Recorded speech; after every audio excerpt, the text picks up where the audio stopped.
Bueno, la clase de hoy se trata de, vamos a desarrollar lo que es el equilibrio químico en soluciones acuosas y también vamos a ver lo que es la escala de pH. El temario va a ser el siguiente, aparte de la presentación que di recién. Vamos a estudiar la velocidad de reacción, los factores que influyen en la velocidad de reacción, el equilibrio químico en una reacción. Vamos a representar gráficamente cómo es el avance de una reacción química, que en este caso va a ser reversible. Y vamos a ver qué datos necesitamos para poder estudiar el grado de avance de una reacción química. Y por último, el concepto de pH. El concepto de pH y equilibrio están ligados porque para poder medir el pH se produce un equilibrio generalmente. Eso si la reacción es reversible, ¿no? Y justamente uno estudia el avance de una reacción para poder estudiar la velocidad de una reacción.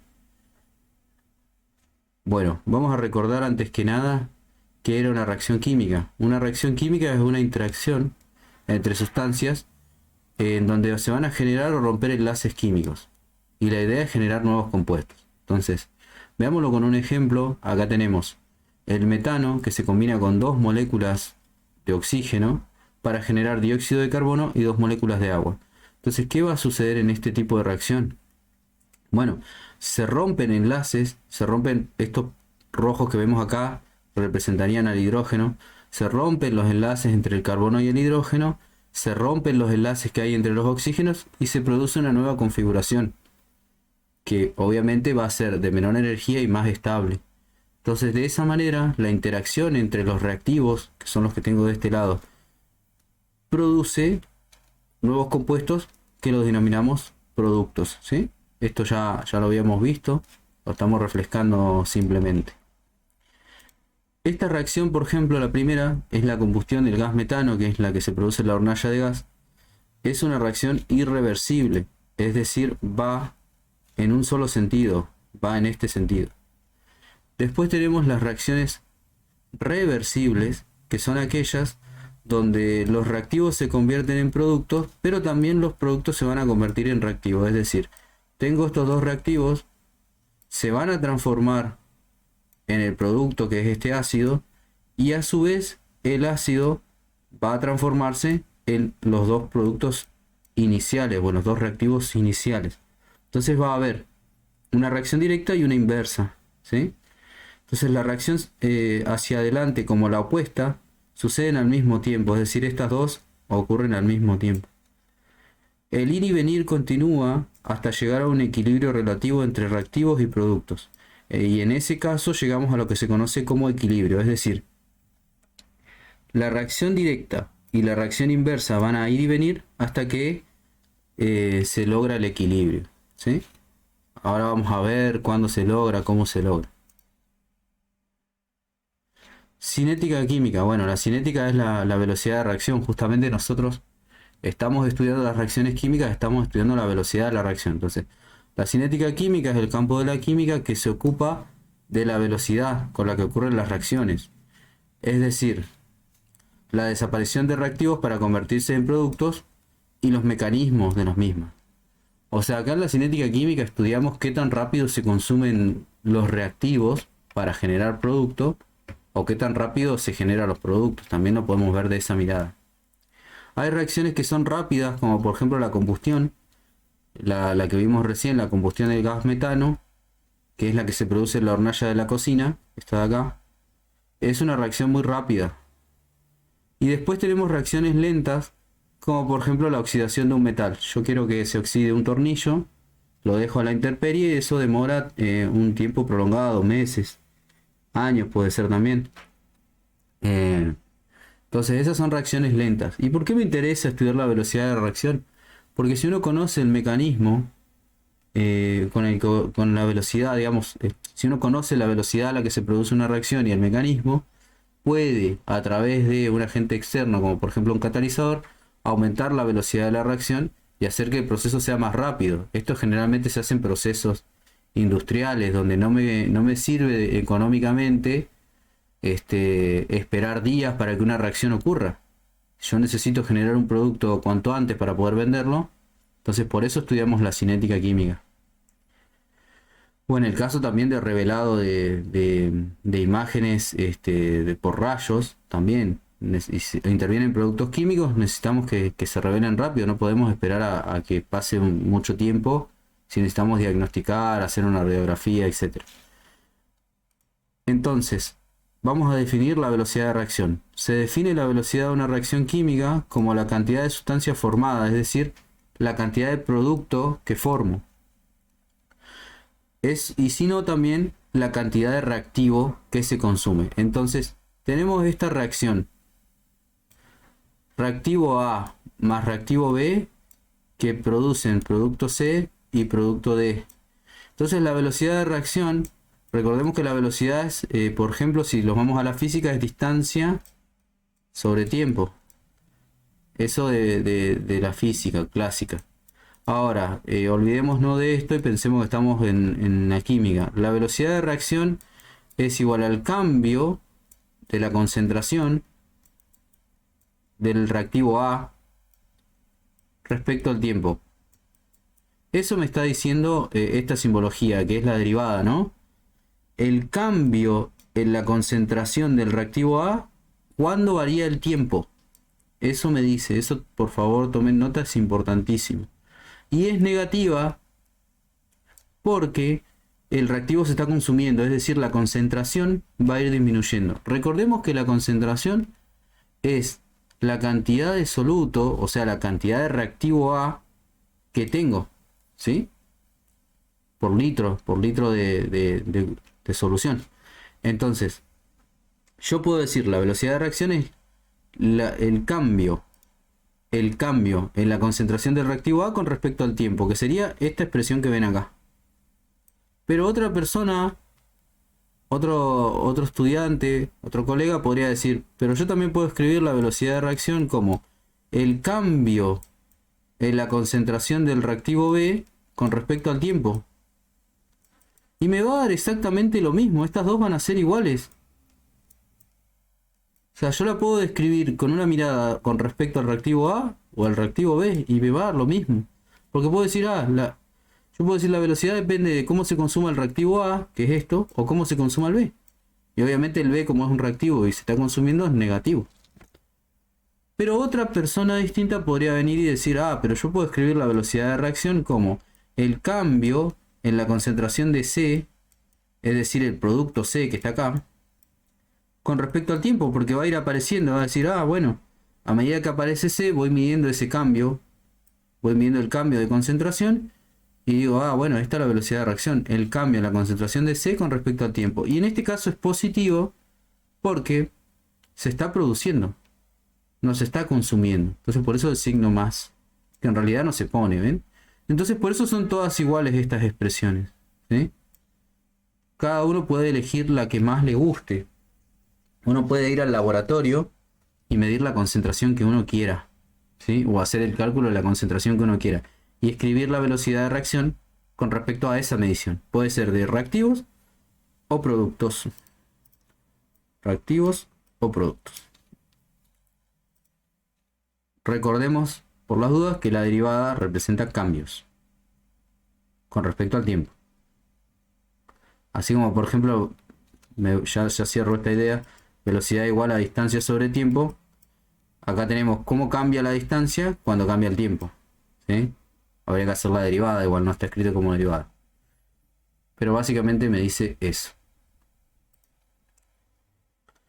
Otra manera de escribir la velocidad de reacción es como la estamos viendo acá.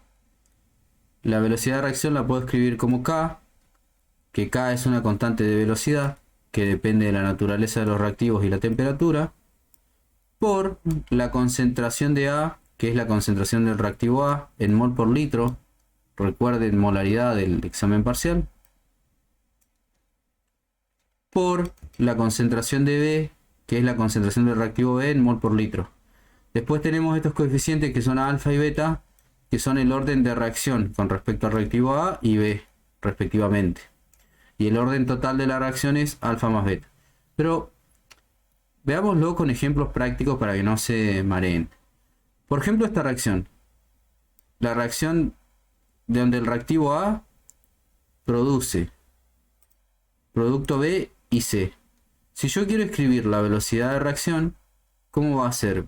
La velocidad de reacción va a ser B igual a K, que es esta constante, por la concentración del reactivo A, que este es el reactivo. ¿Ven? Y ahí ya escribí la velocidad de reacción, porque yo escribo la velocidad de reacción con respecto a los reactivos. Veamos este otro ejemplo, la segunda. Reactivo A más reactivo B, que va a producir producto C y D. Entonces la velocidad de reacción, ¿cómo va a ser? K, la constante K, que ya vamos a ver cómo se determina, por la concentración de A, reactivo A, por la concentración de B, reactivo B. ¿Sí? Bastante intuitivo. Siempre es una constante K por la concentración de los reactivos. Y ahora el tercer caso, perdón. Tengo dos moles de A o dos moléculas de A que producen una de C y una de D. Entonces, ¿cómo sería la velocidad de reacción? Va a ser B igual a K por la concentración de A, que es el único reactivo, elevado al cuadrado, porque acá tengo este 2, que es el coeficiente que acompaña al reactivo A. Ahí recién aparece el 2. ¿Qué sería ese 2? El orden de reacción. Alfa, este que ven acá. ¿Sí? Entonces ahí tienen el ejemplo de cómo ver el orden de reacción alfa y beta de cada reactivo. Esto siempre ocurre, esto se cumple, que el orden de reacción este 2 coincide con este coeficiente geométrico, cuando la reacción es elemental. Es decir, es una reacción única que no ocurre en etapas. ¿Sí? Hay reacciones que ocurren en etapas, es decir, yo quiero una reacción general y van pasando diferentes etapas. Estas no, estas son reacciones únicas. En ese caso se cumple, ¿no? Y lo que tenemos acá a la derecha es el gráfico de concentración con respecto al tiempo. Donde fíjense esta curva que está en verde, que ahora la estoy coloreando azul. Esta sería la concentración de los reactivos, que va para abajo decreciente, es decir, a medida que pasa el tiempo, la concentración de reactivos va disminuyendo, va cayendo, porque se están consumiendo. Y por otro lado, la curva en rojo es la concentración de los productos, es decir, a medida que pasa el tiempo, la concentración de los productos va aumentando. Y sí, porque se va generando más producto. Recuerden, reactivo genera producto. Entonces, el reactivo se va consumiendo, va cayendo, que es esto. Mientras que el producto, le cambio los colores, va aumentando porque se va produciendo más producto. ¿Bien? Entonces por eso la forma de las curvas, una para abajo y una para arriba. Estas curvitas serían, si quieren, el avance de la reacción, el avance de la concentración en el tiempo. ¿Qué factores influyen en la velocidad de la reacción química? La naturaleza de los reactivos, tamaño de partícula, temperatura, concentración y catalizadores. Vamos a analizar la temperatura. Entonces, por lo general, la rapidez de la reacción aumenta con la temperatura, porque se incrementa la energía cinética de las moléculas. Cuanto mayor energía cinética, las moléculas se mueven más rápido y chocan con más frecuencia y más energía. Bueno, pensémoslo desde la lógica. Acá tenemos la reacción metano más oxígeno, que va a producir estos dos productos, dióxido de carbono y agua. Entonces yo necesito que la molécula de metano, que es esta, se encuentre con las dos moléculas de oxígeno, que interactúen, que choquen, para que puedan formarse los enlaces nuevos, puedan romperse estos enlaces viejos y generar los enlaces nuevos. Entonces, ¿cómo hago para que se encuentren? Les aporto energía, ¿a través de qué? De la temperatura. ¿Y por qué pasa esto? Y bueno, pensemos en el ejemplo que he dado desde el primer día de clase. Pensemos en la pava. Cuando yo la caliento agua en una olla o en una pava de metal en la hornalla en la cocina. ¿Qué sucede cuando aumento la temperatura? Las moléculas de agua se vuelven locas, empiezan a chocar contra las paredes del recipiente por todos lados porque les estoy brindando energía para que se puedan mover. Entonces acá es exactamente lo mismo. Yo le brindo energía a las moléculas de oxígeno y a las de metano para que se puedan mover y puedan encontrarse, y cuando se encuentren ocurra la reacción química. Bien. Entonces, por eso incrementar la temperatura, produce un incremento en la velocidad de reacción. Ese incremento en la velocidad de reacción con respecto a la temperatura lo vemos con el factor K, que es el K que veníamos estudiando anteriormente cuando escribíamos acá las velocidades de reacción. Acá está el K. Entonces ese K que es la constante de velocidad de reacción se puede calcular como A exponencial de menos EA sobre RT. ¿Quién es A? Es el factor de frecuencia, es decir, la frecuencia con que estas moléculas se van a estar chocando entre sí. ¿Quién es EA? Es la energía de activación. Recordemos, la energía de activación es la energía que yo le agrego a una reacción, por ejemplo, exotérmica, para que ocurra. Pensemos en esta reacción que es la del metano más oxígeno. No ocurre de manera natural. O sea, yo no abro la hornalla de gas y se mezcla con el oxígeno y inmediatamente se enciende. No. ¿Qué necesito? Brindarle energía de activación para que la reacción inicie. Y es esa energía de la que estamos hablando. ¿Y dónde obtengo esa energía de activación, profe? Bueno, del encendedor. Cuando lo enciendo por primera vez, le doy esa energía a las moléculas de metano y oxígeno y la reacción inicia. ¿Sí? Entonces ahí está la energía de activación. R es la constante universal de los gases ideales, que es un valor fijo. Vale 0,082 por 10, perdón, 0,082 atmósferas litros sobre mol Kelvin. Es una constante, la pueden obtener de tablas. Y T es la temperatura. ¿Sí? Así que ya no hay secretos de cómo calcular el factor K. Ya sabemos de dónde viene cada uno de las constantes. No constantes porque son variables en realidad. Bueno, estado físico de los reactivos. Si una reacción interactúan reactivos en distintas fases, su área de contacto es menor y su velocidad también es menor. En cambio, si el área de contacto es mayor, la velocidad es mayor. Al encontrarse los reactantes de distintas fases, aparecen nuevos factores cinéticos a analizar. La parte de la reacción química, es decir, hay que estudiar las velocidades de transporte, pues en la mayoría de los casos son mucho más lentas que la velocidad intrínseca de la reacción y son las etapas de transporte las que determinan la cinética del proceso. No cabe duda que en una mayor área de contacto reduce la resistencia al transporte, pero también son muy importantes la difusividad del reactante en el medio y su solubilidad, dado que está el límite de concentración del reactante. Bueno, para digamos, redondear este concepto, cuando la partícula es más pequeña, la reacción va a ocurrir más rápido. Piensen que si la partícula es más pequeña, lo que yo puedo hacer es cuando le agregue temperatura, si esta partícula es más pequeña, perdón, es más pequeña, yo le agrego temperatura, se va a mover mucho más rápido que una molécula mucho más grande y va a ser más fácil que la reacción ocurra. Entonces, a eso es a lo que quiero llegar. Si el tamaño de molécula es pequeño, el área de contacto es mayor. Tengo más área de contacto. Mientras más pequeña la partícula, más área de contacto.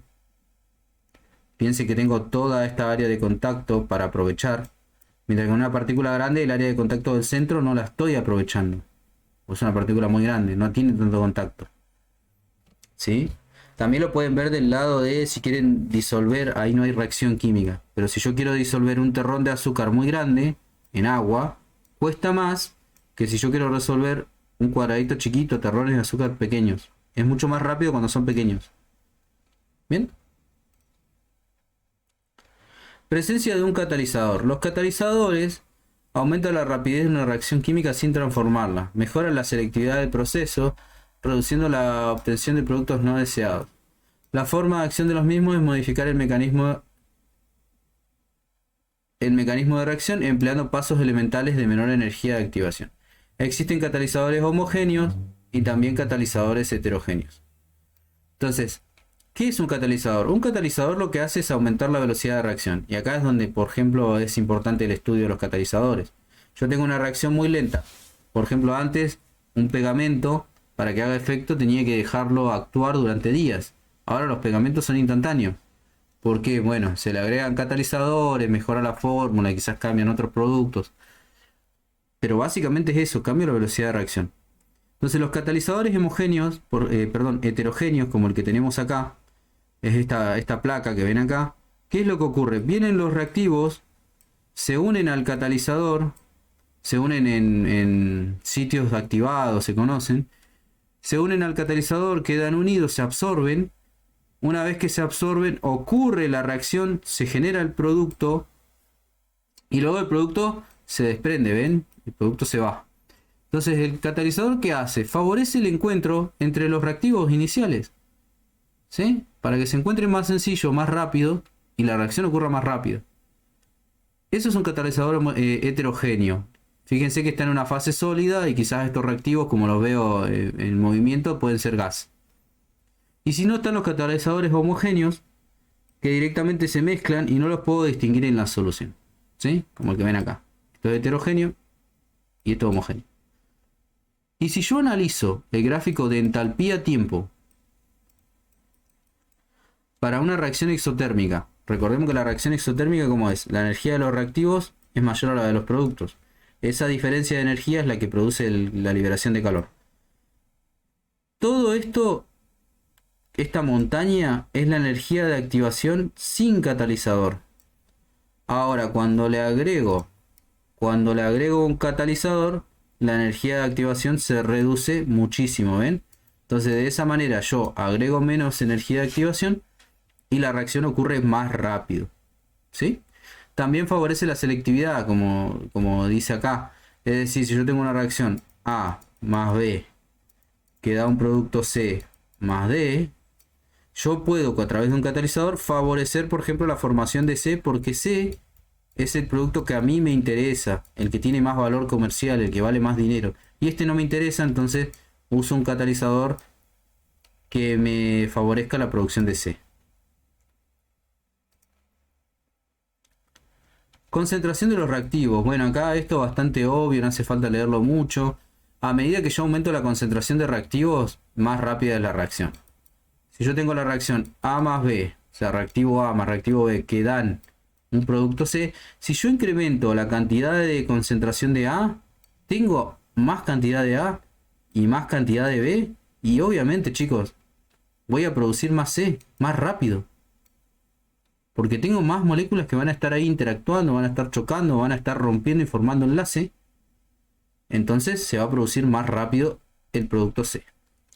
¿Sí? Y aparte lo puedo ver en la ley de velocidad. La ley de velocidad, como es K, la constante, por la concentración de reactivo A, y si hay un reactivo B, por la de B.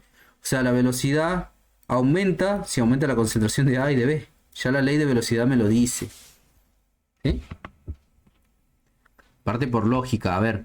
Si yo estoy haciendo, por ejemplo, la combustión de una madera, estoy haciendo una fogata, se está prendiendo fuego, estoy generando calor. Si yo le agrego más reactivo, ¿qué sería más reactivo? Más madera. Se va a producir mucho más calor, mucho más, una combustión más grande. Y agregué más reactivo únicamente, ¿sí? Bueno, y ahora vamos a analizar la velocidad de reacción para una reacción reversible. Ya vimos, en las reacciones reversibles hay un momento en que la velocidad de reacción directa llega a ser igual a la reacción inversa. Acá tenemos una reacción reversible. La reacción directa es esta que va así. Y la inversa, bueno, o sea, el reactivo A y el B producen a C. Y la inversa es que C empieza a producir A y B. ¿Qué es lo que ocurre? En un determinado momento, la velocidad directa es igual a la inversa. O sea, esta velocidad de arriba es igual a la de abajo. Y eso es el equilibrio químico, ¿sí? Los reactivos y productos tienen la misma concentración. Fíjense, acá tenemos la velocidad de reacción con respecto al tiempo. Esta curva de acá arriba corresponde a la reacción directa, es decir, cuando A y B producen C. Lo que va ocurriendo acá es que la concentración de reactivos A y B va disminuyendo, por eso se va haciendo la curva, estos se van consumiendo, y la concentración de reactivos C va aumentando, me salió chueco. Va aumentando porque se va haciendo la producción de producto. Esta sería la concentración de C. Y obviamente después en un momento C también empieza a producir A y B, y por eso ya no crece más la concentración de C, la curva de C, y se queda plana así y se une con el consumo de A y B. porque esto representa el consumo de A y B, la curva que va para abajo. En un momento se vuelve plana también, porque ya, a pesar de que se está consumiendo A y B para generar C, C también está generando A y B con la reacción inversa. ¿Sí? Espero que esto se entienda. Por eso la curva en un momento llega a quedar, llegan a quedar iguales. La curva esta de acá, lo repasamos, representa cómo se va consumiendo A y B, y la curva esta que está por abajo, cómo se va produciendo C, hasta que se llega al equilibrio, punto de equilibrio, y ya se mantienen iguales. Ejemplos de reacciones en equilibrio son estas: dióxido de carbono más agua que produce este ácido. Un ejemplo. Como después vean el resto. ¿Cómo se calcula la expresión de velocidad para una reacción reversible? Esto se hace como ya vimos. Acá faltaría el D. La reacción es A más B, reactivo A más reactivo B, que producen C y que producen D. Bueno, son dos reacciones. La primera reacción es A más B, que produce C. Si yo quiero escribir la velocidad de reacción, esta sería la directa, le vamos a poner D de directa. ¿Cómo sería? K, la constante K, como vinimos haciéndolo, por la concentración de A, por la concentración de B. Porque son los reactivos, ¿no? Concentración de A, concentración de B, A, B y K. A esta le vamos a poner K1, porque es la directa. Ahora, la inversa, ¿cuál sería la reacción inversa? Porque esto, C más D acá, perdón. Reacción directa es A más B que producen C más D. Estamos estudiando esta reacción. Ojo, no se me confunde. Ahora, la inversa, ¿cómo sería? C más D que producen, ahora voy para allá, que producen A más B. Entonces la velocidad inversa, ¿cómo sería? K2, porque es una constante distinta, por la concentración de C, por la concentración de D. Porque C y D ahora son los reactivos. ¿Sí? Entonces, ¿qué ocurre en el equilibrio? Estas velocidades, disculpen, estas dos se igualan, son iguales. Entonces, si yo la igualo, me queda esta expresión, ¿ven? Esta sería la velocidad directa igual a la velocidad inversa. ¿Ven? Igualo estas dos expresiones y me queda esto. Y después simplemente lo que tengo que hacer es paso este K2 dividiendo, y me queda así, ¿ven? K1 sobre K2. Y después este producto A por B que está multiplicando lo paso dividiendo. Y me queda dividiendo acá abajo. Entonces me queda K1 sobre K2 dividido, perdón, igual a C por D dividido A por B. Concentraciones, ¿no? Sí, los acepté todos, Estaban viendo están todos aceptados. Creo que miré tarde el chat, pero los acepté todos, recién me había salido. Entonces, ya entendimos cómo encontrar la ley de velocidad de reacción para esta reacción. Para esta reacción reversible. Esta relación K1 sobre K2 se conoce como KE, que es la constante de equilibrio. Y sí, chicos, porque cuando nosotros planteamos que la velocidad directa es igual a la velocidad inversa, estamos en el equilibrio. Entonces esta K, esta división de K se conoce como una KE, K de equilibrio. Esta expresión constituye la ley de acción de masa, que nos dice que una vez alcanzado el equilibrio, el resultado de la multiplicación de los constantes de los productos dividido entre la concentración de los reactivos es una constante. Es decir, lo mismo que acabo de explicar.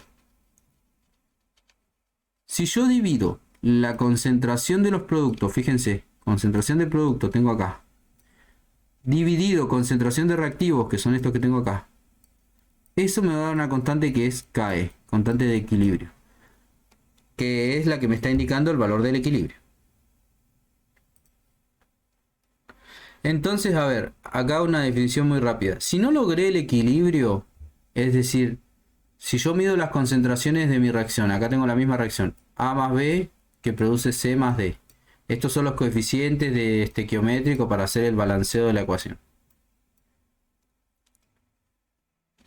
Si yo quiero escribir la constante, la división de constante, ¿cómo sería? Bueno, concentración de productos, C y D, ¿ven? Dividido concentración de reactivos. Yo no sé si estoy en el equilibrio en este caso. No sé si la reacción alcanzó a ser la velocidad directa y la inversa, si son iguales. Porque puede pasar que la directa sea más grande que la inversa, que está así. Entonces yo no sé si se logró esto, el equilibrio. O puede pasar lo otro, ¿no? Que la directa sea chiquita y que la inversa sea grande. Entonces, si yo no sé si se logró el equilibrio, no sé si estoy acá y estoy en una de estas dos situaciones, entonces ya no hablo de KE, sino que lo llamo Q. ¿Sí? Y se denomina cociente de reacciones. Cociente de reacción, perdón. O expresión de acción de masas.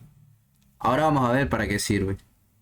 Entonces, si el sistema se llega al equilibrio, es decir, si yo logro que la ida y la vuelta sean iguales, ahí sí el Q pasa a llamarse KC, o KE, K de equilibrio, KC.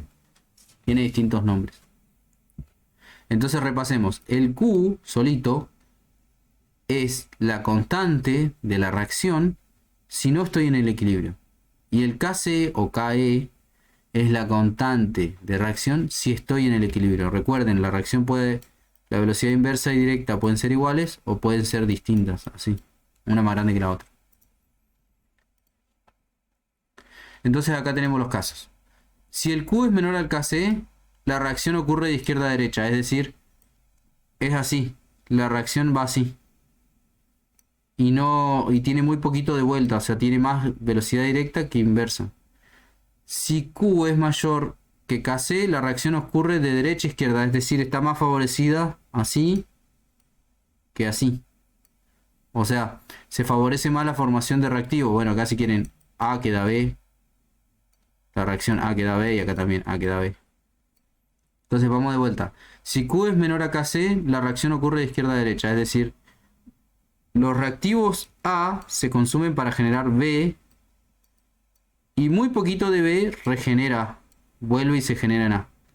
Si Q es mayor que KC, la reacción ocurre de derecha a izquierda, es decir, el producto B produce mucho reactivo A y el reactivo A regenera muy poquito al B, es decir, la reacción inversa es chiquitita.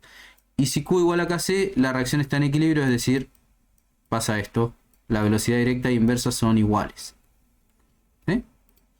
Entonces acá tienen el grafiquito donde les muestra cómo es la proporción entre Q y KC y de esa manera definen si estoy en el equilibrio, si estoy más desplazado hacia la derecha o hacia la izquierda. Entonces acá tenemos otro.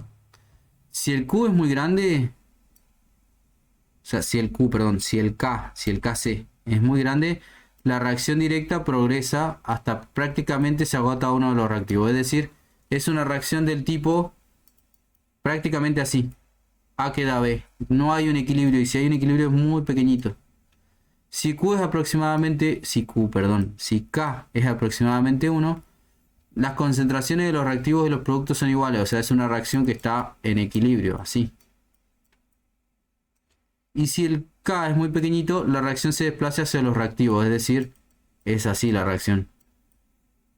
Acá tengo los reactivos y acá tengo los productos, se produce mucho reactivo y poco producto. Y la velocidad inversa es chiquitita. ¿Sí? El equilibrio se desplaza hacia la izquierda o hacia la derecha. ¿Sí? Se desplaza hacia la izquierda acá, hacia la derecha allá. Entonces, yo puedo hacer los gráficos de concentración-tiempo. Y bueno, fíjense, si el KC es muy grande, o sea, si este K es muy grande, que es esta opción, ¿qué dijimos? Que se produce mucho producto. Entonces, ¿qué pasa con la concentración de producto? Miren, aumenta, aumenta, aumenta, aumenta y se vuelve muy grande. Y obviamente, si produje mucho producto, la concentración de reactivo tiene que ser chiquita, o sea, se va a consumir, claro. Entonces la concentración de reactivo va a ir para abajo, muy bien. ¿Ven? ¿Ven que es fácil de analizar? Ahora, en el otro extremo, si K es muy pequeñita, acá, ¿qué pasa? Se produce mucho reactivo. Miren la concentración de reactivo. Es enorme, es alta. Y si disminuye, disminuye muy poquito. ¿Y qué pasa con el producto? Que el producto es este. se está consumiendo por completo porque está favorecido a que se genere el reactivo. Entonces el producto tiene concentración bajita, chiquitita. Y bueno, el último para analizar es si el KC es igual a 1, que es este caso. Fíjense qué pasa con la concentración de productos y reactivos. Tiende a ser la misma, tienden a juntarse. ¿Bien? Bueno, acá tenemos un ejemplo para calcular. Dice, bueno, calcular el KC a partir de las concentraciones en el equilibrio. Veamos la reacción en equilibrio que sucede entre el dióxido de azufre y oxígeno para producir trióxido de azufre. Entonces acá tenemos la reacción dióxido de azufre más oxígeno producen trióxido de azufre. Me dicen, la reacción está en equilibrio a una cierta temperatura, midiéndose las siguientes concentraciones. Entonces me dan las concentraciones de reactivos y productos. Y me dicen ya, me aclaran, está en equilibrio. Entonces vamos a calcular el KC. Lo podemos hacer acá nosotros. ¿Cómo sería el K de KC o K de equilibrio? Concentración de productos. ¿Quiénes son los productos acá? El trióxido de azufre. Vamos a anotar la expresión. KC es igual a la concentración de productos dividido la concentración de reactivos. Entonces, productos, ¿quién es? El trióxido de azufre. Elevado al cuadrado porque acá tengo este 2. Coeficiente estequiométrico. Dividido los reactivos. ¿Quiénes son los reactivos? Dióxido de azufre, SO2. Elevado al cuadrado porque acá tengo un 2 de coeficiente estequiométrico. Por la concentración de oxígeno, el otro reactivo, O2. Está elevado a la 1 porque acá no hay nada. ¿Ven? ¿Y qué hago? Reemplazo. Ese lo pongo ahí. Ese otro lo pongo ahí. Ese valor, ¿no? Y el 1,1 ahí arriba. Y de esa manera encuentro el KE o KC. Que es lo que está hecho acá abajo, ¿ven? Reemplazamos los valores y me da el valor de KC o KE de equilibrio. 4,3. Después hagan la cuenta ustedes. Y acá la aclaración. Considerando que el valor de KC se encuentra entre 0,01 y 1000, esperábamos que esta reacción tuviera concentraciones significativas, tanto de reactivos como de productos en el equilibrio. Contrario a tener principalmente productos o reactivos. Entonces, ¿qué pasa? El valor de KC o KE es cercano a 1. 4,3 no está tan alejado de 1. Entonces, ¿qué me dice? Que voy a estar, que voy a estar en esta situación. ¿Sí? Ahora, si el KC me daba mayor a 1000 o menor a 0,01, ya paso a estar en esta situación o en esta otra situación. ¿Sí? Entonces, de esa manera, calculando el K de equilibrio, yo puedo saber si estoy cerca del equilibrio o lejos. Entonces, parte 2. Usar el cociente de reacción Q. Ahora en vez, no sabemos si estamos en el equilibrio. Recuerden que el Q aparece si no sabemos. Ahora sabemos que la constante de equilibrio es Kc. La Kc no va a cambiar. El 4,3 que calculamos del equilibrio no va a cambiar nunca, se mantiene. Imagina que tenemos la misma reacción a la misma temperatura, pero en esta ocasión registramos las concentraciones en un recipiente de reacción distinto. Es decir, voy a hacer la misma reacción, pero en otro recipiente y con otras concentraciones. Y quiero saber yo si la reacción alcanzó el equilibrio. Entonces, ¿qué hago? Mido las concentraciones en ese recipiente y me fijo, a ver, hago el cálculo. Bueno, y me dan los datos. Cuando medí las concentraciones me dio esto. Calculo el Q. El Q es igual que el Kc. Productos sobre reactivos. Solo que ahora se llama Q porque no sé si estoy en el equilibrio. Y bueno, reemplazo todos los datos porque me los dieron los datos. Están acá. Los datos están acá. Reemplazo todos los datos y encuentro el Q y me da 4,3. Entonces, ¿qué significa si el Q es igual al Kc o Ke? Equilibrio, están en equilibrio. Muy bien, que están en equilibrio. Las reacciones, que la reacción está en equilibrio. No está ni desplazada para la derecha, así, ni desplazada para la izquierda, sino que están igualadas.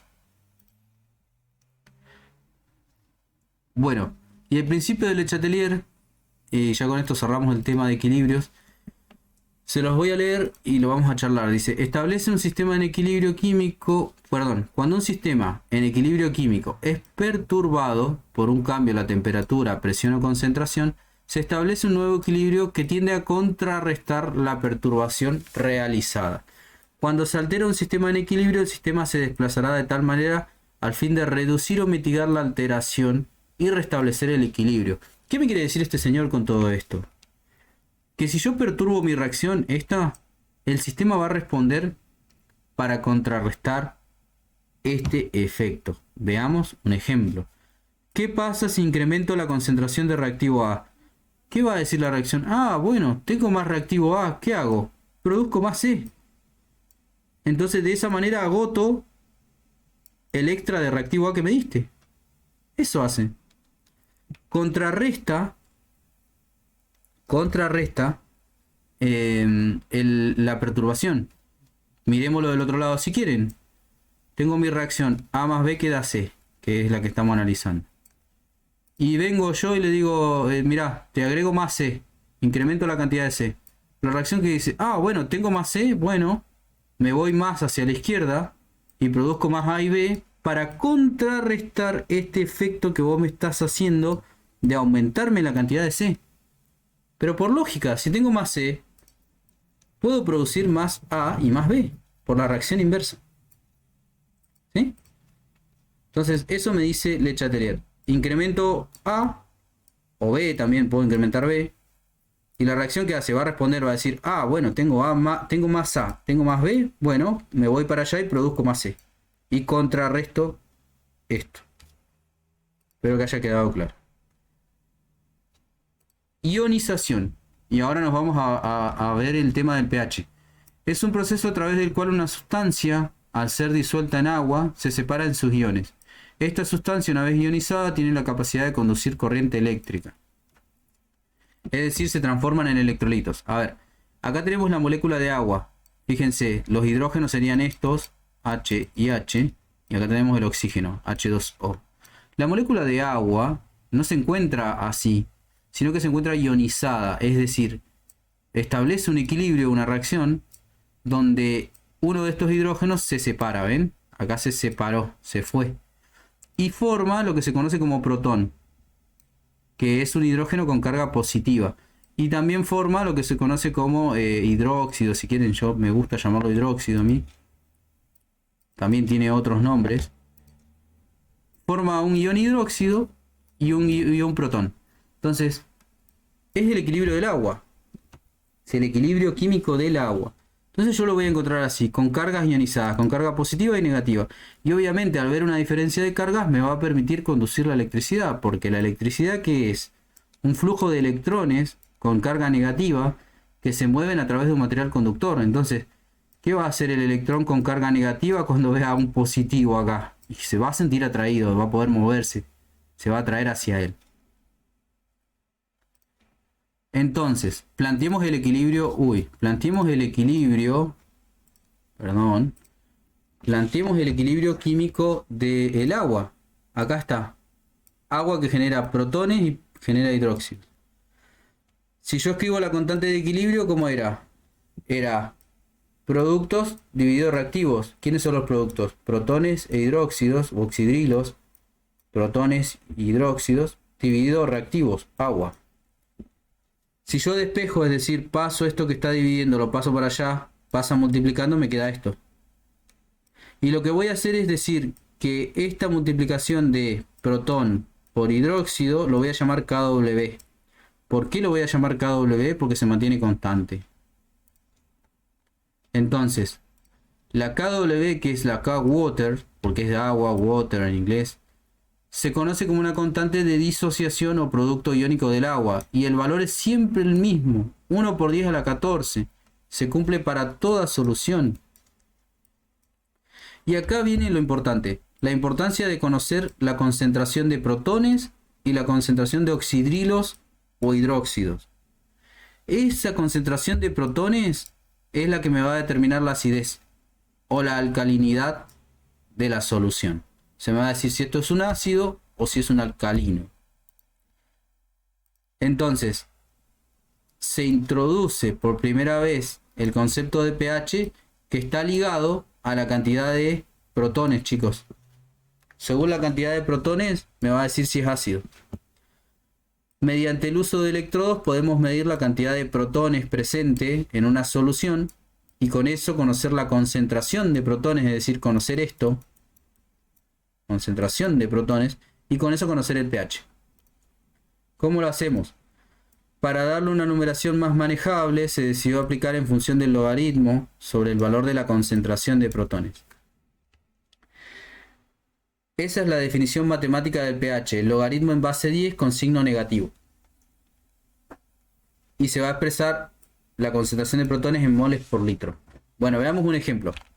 Voy al laboratorio, planteo el equilibrio del agua, o sea, agua que da protones más oxidrilos o hidróxido.